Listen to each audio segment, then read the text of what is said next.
Hey team, Coach Patrick here, trying out a new point of view. Talk to you here from the kitchen office, as it were. I hope you're having a fantastic weekend. Been following Ironman Lake Placid online, seeing friends and athletes competing up there. Not sure if you've anyone racing this year for the team, although I did help quite a few of our community members who are beyond the paid membership here, who are doing the race and looking for strategy and help and assistance. So always fun to kind of see that race shake out and go down. I was up in Rochester this weekend, went from New York City this week up to Rochester to kind of support my kid for a camp. And wasn't able to make it, but just kind of great to watch things unfold overall. Super excited for the end of July and heading into August. This is the final block of summer racing. I know some of you have some half iron and gravel racing events coming up, not just on the Leadville side, but also on the Steamboat side, and also on beyond Steamboat into sort of like more of the classic races. So for those of you who are thinking about continuing a race in the summer, I'm here to support you as always if you've got questions or want feedback on your race plan. For those of you who are just joining us, looking ahead to next year already, or trying to plan ahead for the fall, do know that the out season does start in November. But until that point in time, we've got plenty of time to get outside and do a lot of great work. There's a couple different and unique ways that we can think about building our fitness to make sure that we're on track. And if you pause for a second, I will relocate and I'll share some of those with you in a second. We are so back right now outside my outdoor office. A little cup of afternoon coffee, plenty of towels here from being at the beach and being outside.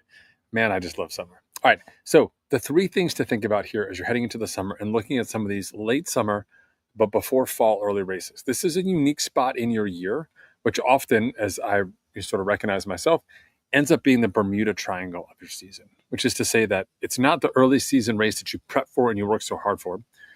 It's not the late season race when temperatures are cooler and you've got more fitness in your legs. It's this block of time when training is more costly with the heat.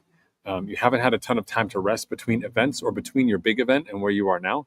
And you've got lots of other demands on your time, be it life or otherwise. Summer becomes sort of unique from a professional and personal standpoint in terms of like different commitments changing. When you're outside of the school year window, that 9-month window that sort of affects all of us at work here in the States, things become a little more dynamic and challenging. There'll be times when you have to do extra work in certain days or weeks and other weeks where there's no one else in the office or no one else in the industry, and then you got a little more time to yourself.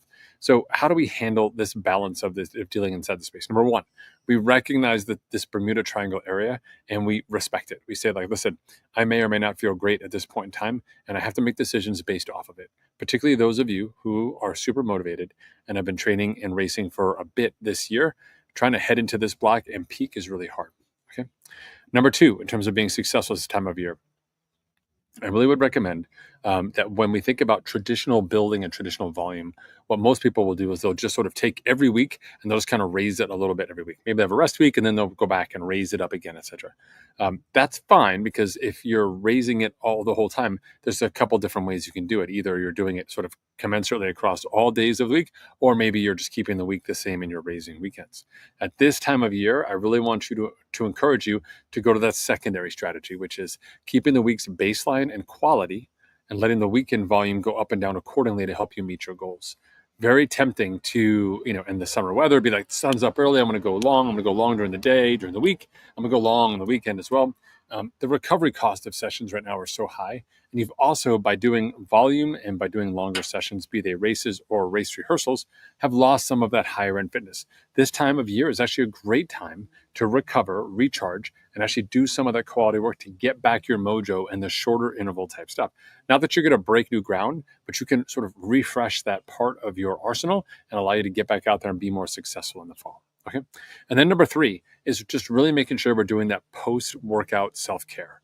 It starts with hydration, it's followed up with protein, and it's absolutely making sure that you're doing everything you can during the workout as well to not fall behind. Again, a 5 or 10 degree difference in the day, and now that humidity is also involved, can really detrimentally affect you beyond. So not so much about the second half of your workout being bad. When you take a look at your workout data and you see that the second half was challenging, what that's really telling you is that the next 2 days, depending on how long that second half was for, could actually be very challenging as well.